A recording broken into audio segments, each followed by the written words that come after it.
Cika, SIPMSI, selaku dosen tetap program studi S1 Ilmu Administrasi Negara, Sekolah Tinggi Ilmu Administrasi Balaputradewa, Palembang.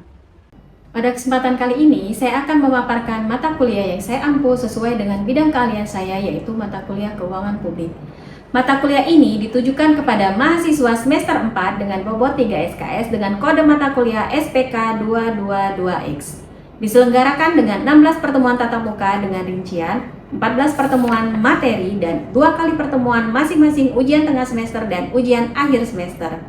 Mata kuliah ini membahas tentang konsep dasar keuangan negara, sistem perbendaharaan negara, serta prinsip pemeriksaan dan pertanggungjawaban keuangan sektor publik. Tak hanya itu, mahasiswa akan mempelajari komponen penerimaan daerah yang mencakup pendapatan asli daerah, pajak daerah, retribusi daerah, serta optimalisasi alokasi dana dekonsentrasi dan tugas pembantuan. Pada akhir mata kuliah, mahasiswa akan dibekali dengan kemampuan policy brief, rekomendasi kebijakan di mana mahasiswa menyusun dokumen analisis ringkas mengenai optimalisasi pendapatan asli daerah di Kota Palembang, menyusun strategi e-retribusi dan penataan parkir. Adapun capaian pembelajaran lulusan meliputi CPL 1, CPL 2, CPL 3, dan CPL 4 yang telah tertuang di dalam RPS dan divalidasi langsung oleh Ketua Program Studi. Capaian pembelajaran mata kuliah terdiri dari DIA, Delivery, Interaction, dan Assessment. Delivery, saya langsung memberikan materi, RPS, serta presentasi interaktif langsung.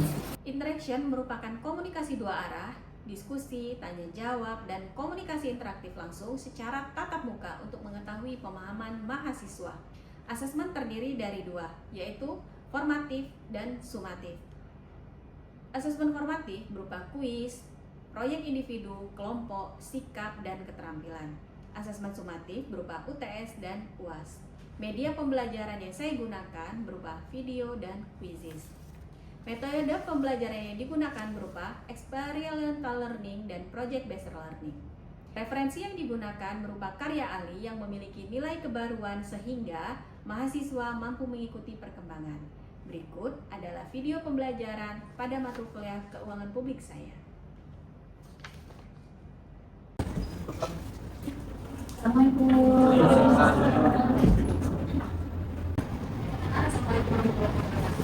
Waalaikumsalam warahmatullahi wabarakatuh.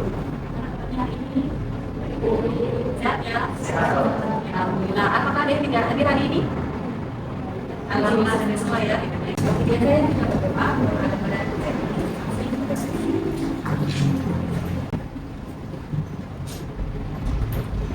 Sudah selesai, kita akan masuk di pertemuan ke-10, yaitu tentang materi tentang retribusi daerah. Nah, tapi sebelum masuk ke materi, bulan hari itu ada retribusi daerah. Tapi sebelum masuk ke materi, aku mau review nih teman kita sebelumnya tentang pajak daerah. Nah, ada yang tahu pajak definisi pajak? Silakan. Oke, boleh Kristo. Untuk pajak itu adalah iuran yang wajib dibayar oleh masyarakat berdasarkan undang-undang. Pungutan pajak itu sendiri bersifat apa? Dari bersifat wajib. Oke, alhamdulillah. Terima kasih untuk review kita. Nah, di sini kita mau masuk ke materi kita untuk retribusi daerah. Ada yang tahu nggak? Apa itu? Ada yang tahu nggak apa itu retribusi daerah? Oke, boleh. Asis. Retribusi daerah adalah pemasukan yang dilakukan oleh pemerintah daerah pada masyarakat sebagai imbalan atas jasa atau izin tertentu yang diberikan oleh pemerintah daerah. Ya, ada lagi. Retribusi daerah. Daerah yang hari ini ada kita ada 4 daerah. Yang pertama itu pengantar retribusi daerah. Yang kedua klasifikasi dan distribusi. Yang ketiga tata cara pemungutan dan penguatan. Yang keempat yaitu efektivitas dan tatanan kelola retribusi. Nah, tadi sudah sedikit di-spill ya teman-temannya. Definisi dari retribusi daerah itu sendiri. Jadi retribusi di sini bersifat memiliki sifat yang pertama balas jasa langsung. Jadi di sini pemanfaatannya itu langsung dirasakan oleh masyarakat atau pengguna jasa itu sendiri. Begitu membayar langsung menerima manfaatnya. Nah, beda dengan pungutan lain. Kalau pajak kan ini kita menggunakan dulu, tapi nanti dengan jangka waktu tertentu kita baru akan membayarkan pajak itu sendiri, biaya jasa yang sudah kita terima. Tapi kalau retribusi itu awal kita membayar dan kita langsung menerima manfaatnya. Yang kedua, ini sifat pungutannya apa? Memaksa atau tidak? Oke. Di sini untuk pungutan retribusi itu sendiri bersifat wajib, tapi di sini dibebankan kepada orang pribadi dan badan. Dan ini sendiri merupakan layanan yang disediakan oleh pemerintah daerah. Yang ketiga, dari tujuan dari layanan ini apa? Ada yang membantu masyarakat. Fokus dari tujuan dari layanan retribusi itu sendiri. Oke, boleh silakan. Menambah pendapatan asli daerah. Oke, tambah BAD, apalagi Meningkatkan kualitas pelayanan publik. meningkatkan kualitas layanan, apalagi Mengatur penggunaan fasilitas umum. oke, ada lagi nggak sih? Ya, jadi dengan adanya kita melakukan pembayaran baik retribusi maupun pajak publik lalu juga pembelajaran, ini salah satunya akan meningkatkan kualitas daerah. Tujuannya melakukan peningkatan terhadap fasilitas layanan yang ada di daerah itu sendiri. Dan nomor 1 tahun 2020 nomor 1 tahun 2022 ini, ketiga ini yang mengikat. Kenapa? Karena yang pertama ini undang-undang ini menjadi landasan utama dalam pembentukan pajak daerah dan retribusi daerah, dan ini berlaku terus di wilayah Indonesia. Yang kedua, harmonisasi kebijakan mengintegrasikan berbagai aturan daerah dengan kebijakan fiskal nasional untuk efisiensi birokrasi. Yang keempat, prinsip pemungutannya ini batasan dan kriteria objek retribusi ini memberikan kepastian hukum bagi masyarakat dan kelompok usaha. Klasifikasi dan jenis retribusi, ada yang tahu? Retribusi ini ada berapa jenis kalau diklasifikasikan? Ada tiga. Yang pertama ini retribusi jasa umum. Yang kedua retribusi jasa usaha. Yang ketiga ini retribusi perizinan tertentu. Ada yang tahu apa itu retribusi jasa umum? Terdiri dari apa saja?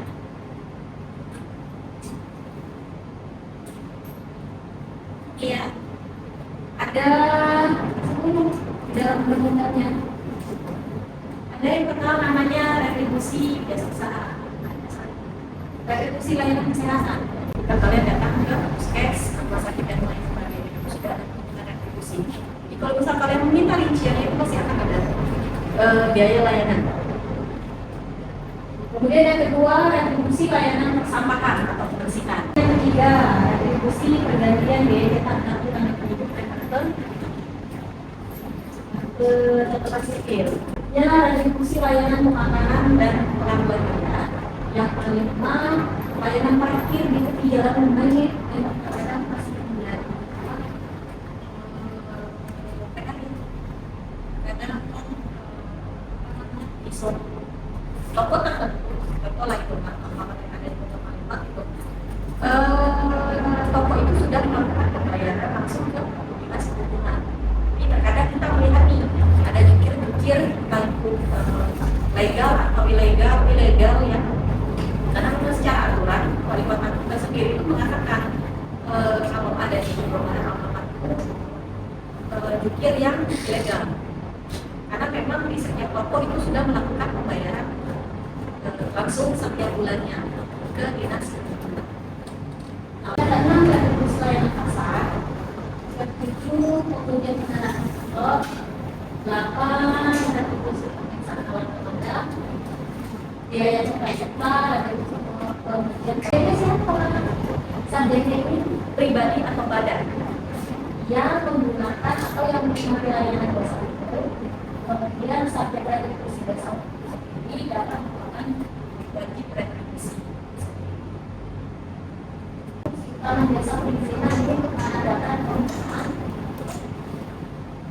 pengaturan pengendalian serta pengawasan terhadapnya kemudian ini oleh pemerintah daerah untuk mengikuti kewajiban dan kepentingan umum. Nah, ini penting karena kenapa? Karena nanti akan melibatkan banyak stakeholder, polisi, TNI, satpol PP dan lain sebagainya.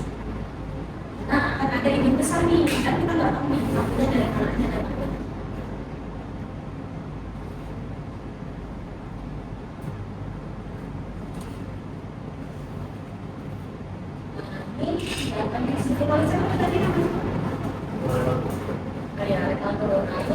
Kalau untuk yang awal tadi di sini retribusi di pendampingnya ada Trisia,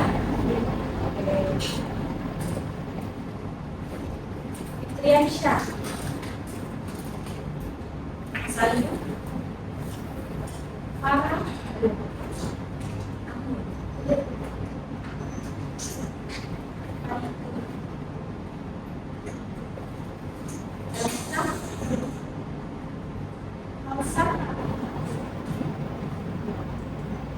Rifki, Dimas, Erik,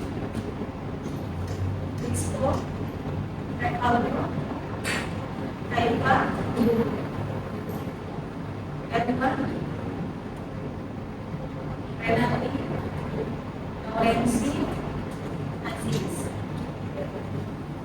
Itu ya. Jadi siapa orang pribadi kan dia sama orang pribadi atau badan yang memperoleh izin tertentu dari pemerintah daerah, kemudian saja dengan retribusi perizinan itu sendiri merupakan wajib retribusi.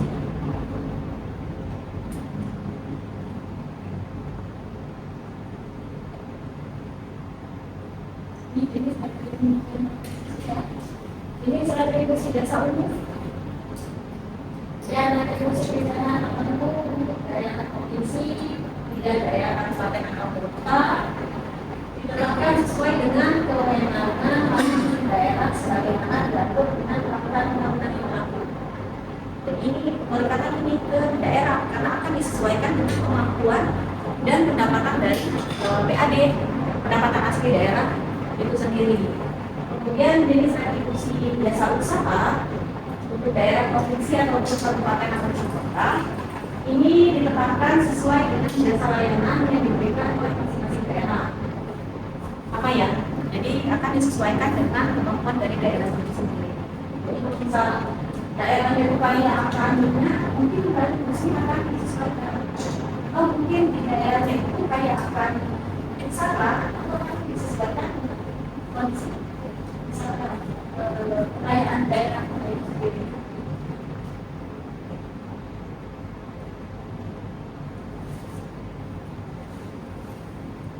Ini adalah pengumuman dan penutupan kali ini ya. Jadi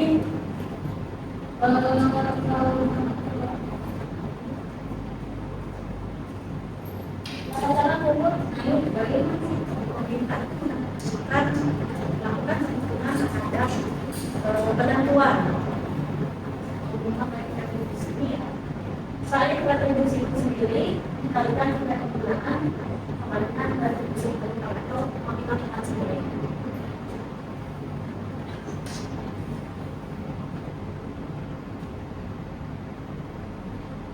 Jadi sebelum pemerintah menentukan suatu nominal retribusi, ada asas kebijaksanaan daerah yang harus dilakukan. Pertama, biaya pembelian jasa. Yang kedua, kemampuan masyarakat. Dan yang ketiga, pembelian jasa itu paling pertama mengikut total pengeluaran real pemerintah untuk menghadirkan layanan tersebut. Yang kedua, kemampuan masyarakat mengukur daya beli dan kondisi ekonomi real pada tahun. Yang ketiga, asas keadilan, memastikan hukuman tidak berdampak dan tepat sasaran.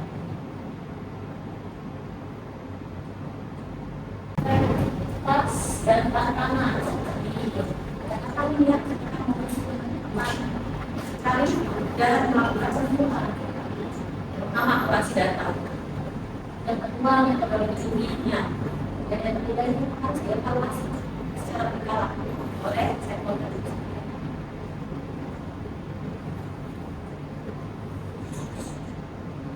Ini adalah kendala ya dalam melaksanakan patuhan retribusi. Yang kedua, infrastruktur teknologi pendukung. Kalau sekarang kan dari retribusi itu segini ya, hanya kayak retribusi lah ya, itu hanya masih menggunakan kalau di kota memang masih satu kita masih gampang. Nah, jadi infrastruktur ini pendukung. Karena kenapa ya kalau misalnya dilakukan pembayaran oleh kita nggak tahu caranya mana, apakah kita oleh jujur dan di sekolah daerah langsung dan lain sebagainya, atau kita oleh kalangan daerah retribusi melakukan pembayaran melalui kris itu langsung masuk ke dalam kas daerah. Nah ini kita namanya dalam dia SDM-nya kurangnya kompetisi dan kurang personil di lapangan. Ini besar kurangnya kompetensi dan lapangan. Kita melakukan pengawasan serta mengajukan secara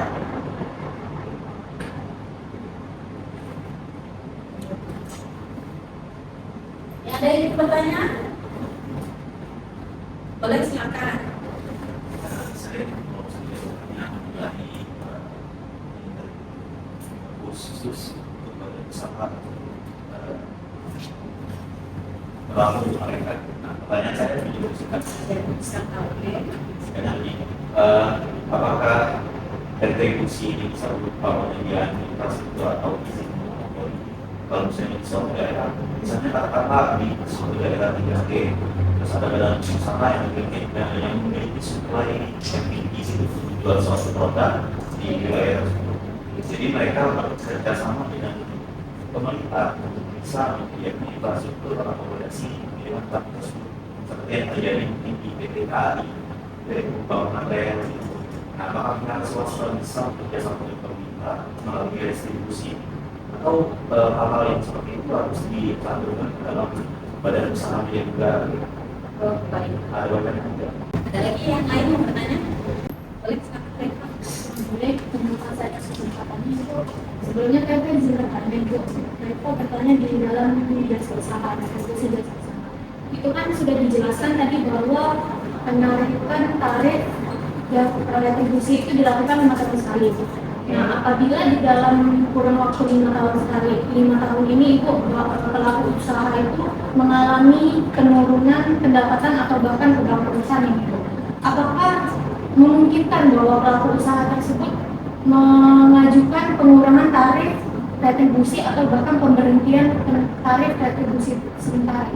Di lapangan terkait retribusi tadi itu kembali ke kebijakan dari pengelola. Nah, seperti sekarang ya, seperti contohnya di pasar 16 itu kan sudah pedagang kan sudah mulai sedikit ya, sudah mulai sedikit, dan tidak hanya pedagangnya aja, tapi juga dari pembeli, konsumennya pun juga sudah mulai sedikit. Jadi biasanya kembali lagi ke kebijakan dari pengelola itu sendiri. Biasanya itu nanti akan ada kalau pengurangan itu tidak pengurangan retribusi, karena kan pengurangan retribusi itu sendiri kalau contoh di pasar ya itu tidak terlalu besar biasanya, berbeda dengan pajak, perhitungan pajak. Nah, tapi kalau di perhitungan pajak untuk minta pengurangan nominal pajaknya itu tidak bisa dihapuskan, tapi kalau denda bisa dihapuskan. Tapi kalau nominal pajak atau nominal retribusi itu tidak bisa, tidak ada pengurangan biasanya. Ini berdasarkan pengalaman juga. Misalnya kita sudah ada pungutan wajib pajak kendaraan umum. orka atau izin mendirikan bangunan. Nah itu ketika kita melakukan pembayaran, misalnya kita nggak ada uang, itu ada namanya penghapusan pajaknya, tapi penghapusan terhadap denda ada. Ada lagi yang lain kok katanya? Risiko boleh. Ini berdasarkan pengalaman ya. Ini terkait retribusi itu kan itu menerima manfaat dari pelayanan yang dibangun oleh pemerintah. Itu semisal bangunan itu dibangun dari pajak, tapi pajak itu dari uang masyarakat. Apakah masih pantas masyarakat itu menggunakan bayaran itu dari bangunan dari pajak, terus masih membayar retribusi? Contoh membangun pembangunan di pasar, di pasar itu dari pemerintah. Itu dia pembangunan dari uang pajak.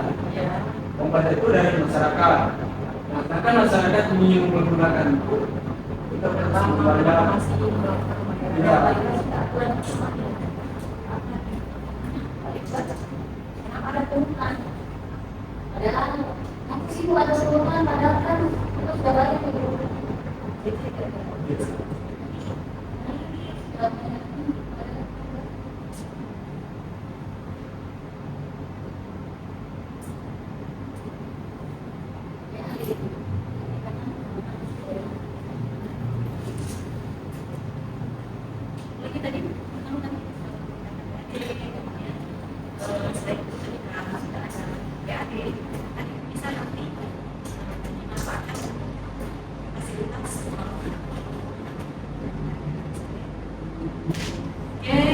Sepertinya cukup.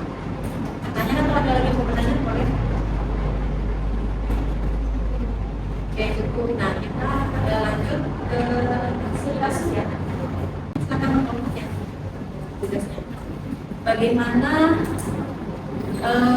ketika retribusi itu meminta retribusi lah ya.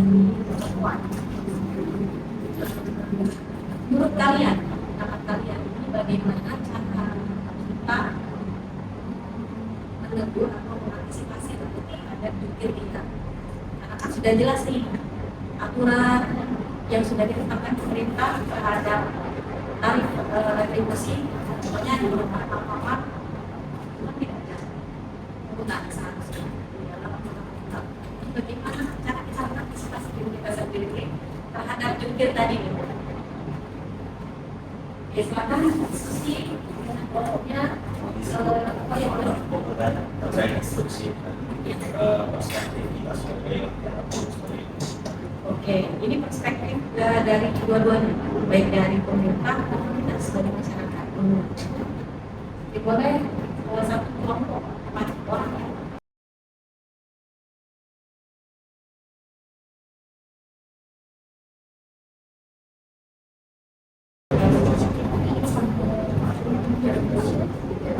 Sudah. Silakan kelompok mana? Oke, boleh silakan. Kelompok berapa? Kelompok 1 ya? Nah, di mana nih? Kita katakan ya. Kalau Sebagai masyarakat. Kalau bagi masyarakat juga, kalau untuk langsung menegur sendiri itu kayaknya kita itu karena pengalaman pribadi dari sekolah, karena jukir itu yang marah. Lebih galak. Iya, kalau seperti masyarakat mungkin solusinya kayak daripada lapor satpol pp, nah, ya meras yang punya kewenangan langsung mereka Yang melakukan teguran. iya melakukan teguran aplikasi kan dikeluarkan itu kan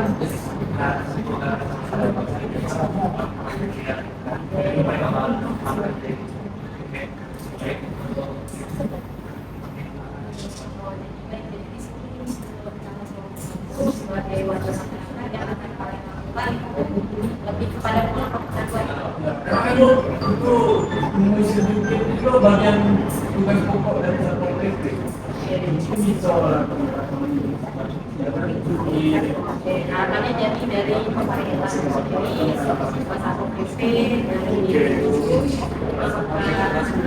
pengawasan langsung Walaupun ada tulisan panggil, terus mereka sudah berani Bu. Iya, bahkan lebih galak ya daripada kita balik kayaknya.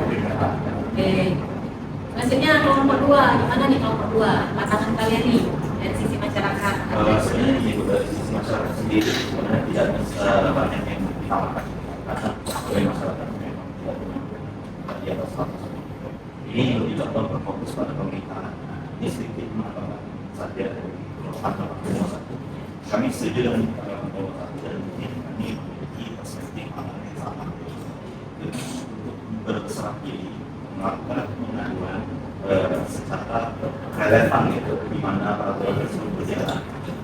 Tetapi tambahan dari kami sendiri mungkin hal ini dari banyak contoh pemerintahan karena ini sumber masalah yang bisa terjadi dikarenakan faktor ekonomi juga sedikit apa ya sedikit membuat seperti itu.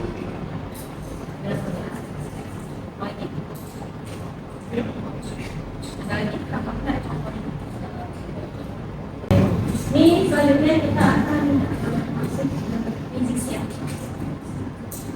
Silakan jawab.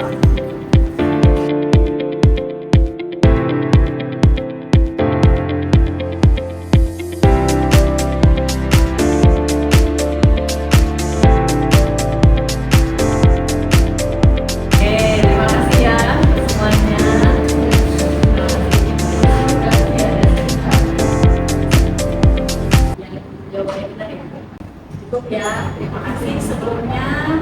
Semoga apa yang kita pelajari hari ini bermanfaat. Apabila ada salah-salah kata, mohon maaf kepada Allah. Mohon ampun. Hati-hati di jalan pulangnya. Terima kasih. Akhiri, assalamualaikum warahmatullahi wabarakatuh.